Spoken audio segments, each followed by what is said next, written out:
everyone. Today we are going to learn angiosperms. So we can say that among all plant kingdom, angiosperms are the best plants ever, because in the case of angiosperms, they possess all the characteristics of plant, their organs as well as their seed habits, their fruit habits, etc. So, in the case of angiosperms, it differs from gymnosperms. So, we will understand in how. So, now we will understand how the characteristics are differed from gymnosperms and angiosperms types of the plant. So, as we have seen earlier in case of gymnosperms, where the ovules are necked and the seeds that are formed post fertilization are also necked, that means they are not covered. In the case of gymnosperms, ovules are not enclosed with the help of any ovary wall, and the seeds are also necked. So, in angiosperms or flowering plants, the pollen grains and ovules are developed in specialized structures called flowers. We can say that flower is the main organ for sexual reproduction in case of plants. In angiosperms, the seeds are enclosed in fruits. The angiosperms are an exceptionally large group of plants occurring in wide range of habitats. So, as we have seen in case of gymnosperms, where the seeds are necked, they are not covered. No type of envelopes are present around it. They are open. While in case of angiosperms, the seeds that are enclosed in flower, enclosed in fruits. So, here variety of plants may be seen, from smaller ones to medium or taller size of plants.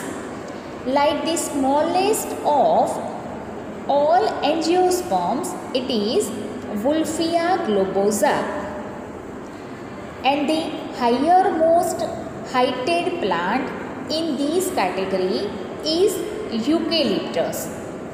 So, it can achieve the height up to 90 to 100 meters. In case of gymnosperms, the example for smaller one is the Zamia pygmea, and the bigger tree, that is redwood, or it is the Sequoia sempervirens. So, here in case of angiosperms, they provide us with the food, fodder, fuel, medicines and several other commercially important products. So, we can say for our edible purpose, the angiosperms are the best, because they can give us the variety of plants that are used for medicinal, cosmetic, food purpose, fodder, fuel, etc. So, they are divided into two classes, the dicotyledons and the monocotyledons. So, now we will understand what is dicotyledons and what is monocotyledons. The dicotyledons are characterized by seeds having two cotyledons, reticulate venations in their leaves, and tetramerous or pentamerous flowers. That means, in case of dicotyledons plants, they are having two cotyledons. So, their seeds having two cotyledons, their leaves having reticulate venations, and tetramerous or pentamerous flowers. That means having 4 or 5 members in each floral pulse. a flower that have 4 or 5 petals in their floral holes. The monocotyledons are those, they are characterized by single cotyledonous seeds. That means the seed that is compact, only having one body. That is, no two any cotyledons are present. So, parallel venation in leaves and trimerous flowers having 3 members in each floral holes. Further, what is the difference between dicotyledons and monocotyledons plants?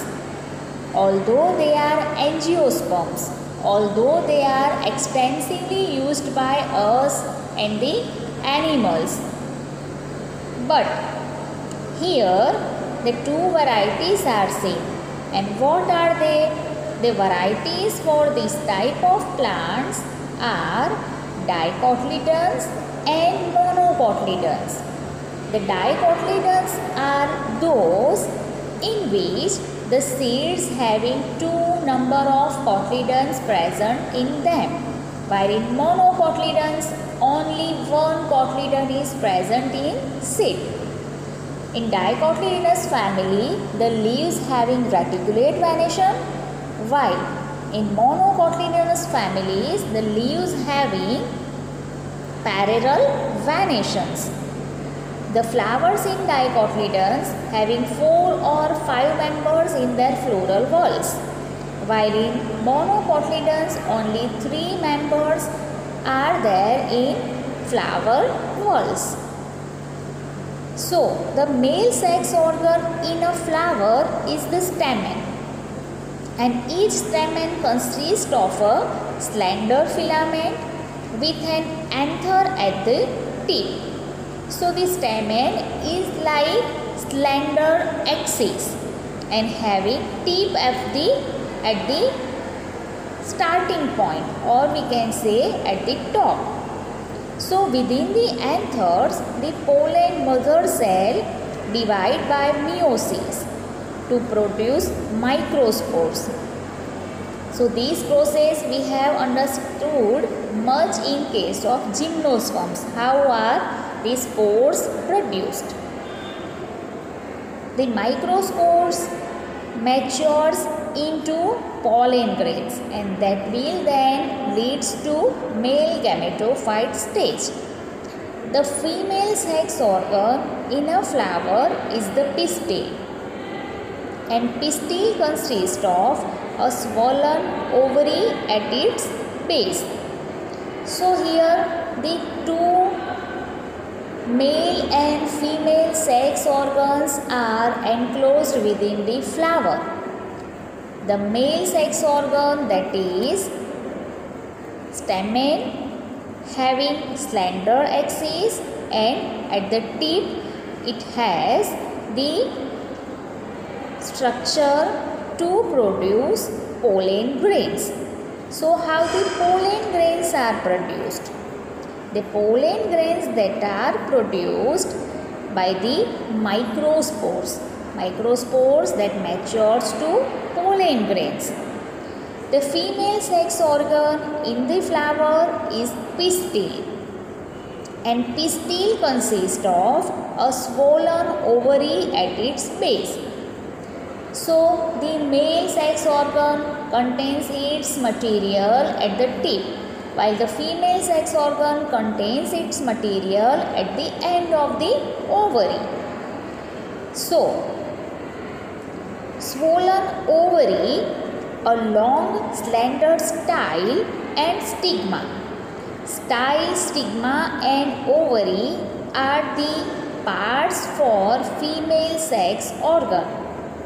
Inside the ovary, ovules are present, and generally each ovule has a megaspore mother cell, that is MMC, that undergoes meiosis to form 4 haploid megaspores.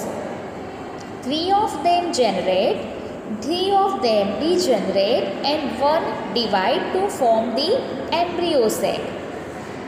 So, the 4 number of haploid megaspores are produced, and from that only 1 will remain active and 3 will become degenerated. 1 is dividing to form embryo sac. Each embryo sac has a 3-celled egg apparatus, 1 egg cell and 2 synergists, 3 antipodal cells and 2 polar nuclei. So the polar nuclei having eventually fusing to produce diploid secondary nucleus. Further, in case of male sex organ, a slenderly axis type of the stamen is there, and the stamen consists of a slender filament with an anther at the tip. In this anther, the microspores that is mature to form pollen grains. This process can be fulfilled by meiosis. The female sex organ has 3 parts: ovary at the base, a long slender style, and a stigma. And stigma is the place where pollen grains after pollination comes and they will attach to it. So, in case of ovule has a megaspore mother cell, and this megaspore mother cell that undergoes meiosis to form 4 megaspore, and among these 4 megaspores only 1 will remain active and 3 will become degenerated. 1 divide to form an embryo sac, and each embryo sac has a 3-celled egg apparatus, 1 egg cell and 2 synergists, 3 antipodal cells and 2 polar nuclei. So the polar nuclei eventually fuse to produce diploid secondary nucleus. In case of angiosperm types of plants, variety of plants are seen and having wonderful flowers, so their look is very much impressive as compared to gymnosperms. Angiosperms are the plants in which number of plants having variety of roses, etc. flowers can be seen. So it looks very impressive as compared to gymnosperms. So the pollen grains after dispersal from the anthers are carried out by wind or various other agencies to the stigma of a pistil. That means whenever after pollination with the medium of wind, water, insects or animals, the pollen grains that are carried to the stigma portion of a pistil. So this is termed as pollination, and the pollen grains germinate on the stigma and resulting pollen tubes grow through the tissues of stigma and style and reach the ovule. Further, how the pollen grains are carried to the stigma? They are carried with the help of different types of agencies. We can call them as pollinating agents. Okay, so these pollinating agents like insects, like they are of animals, wind, water, etc. and they are carried to the stigma portion of a pistil. Then after, the pollen grains that germinate on stigma, and they will form the pollen tubes. These pollen tubes grow through the tissues of stigma and style and reach to the ovule. And here the ovule, they having the pores that will enter the pollen tube. One of the pollen tubes enter the embryo sac where the two male gametes are discharged. One of the male gamete fuses with the egg cell, that is syngamy, to form a zygote. The other male gamete fuses with the diploid secondary nucleus, that is already having 2n chromosomal number, to produce the triploid primary endosperm nucleus. So because of the occurrence of two fusions, that means syngamy and triple fusion, this event is termed as double fertilization. Why it is called as double fertilization? Because the first fertilization of male gamete is to the egg cell, and the second fertilization, that is male gametes to the 2n nucleus or secondary nucleus. So both these type of fertilization occurs at a time, that's why it is called as double fertilization. So an event that is unique to angiosperms. This is the event unique for angiosperms type of the plants. This event is termed as double fertilization. So the zygote develops into an embryo and the pen develops into endosperm, which provides nourishment to the developing embryo. So primary endosperm nucleus that will develop to the nourishment providing cells, and that will provide nourishment to the developing embryo, and the zygote that develops into embryo with one or two cotyledons. The synergids and antipodals degenerate after fertilization. So the two synergids and three antipodals that will degenerate after fertilization. During these events, the ovules develop into seeds and the ovaries develop into fruit. And the life cycle of angiosperm we will see in the figure.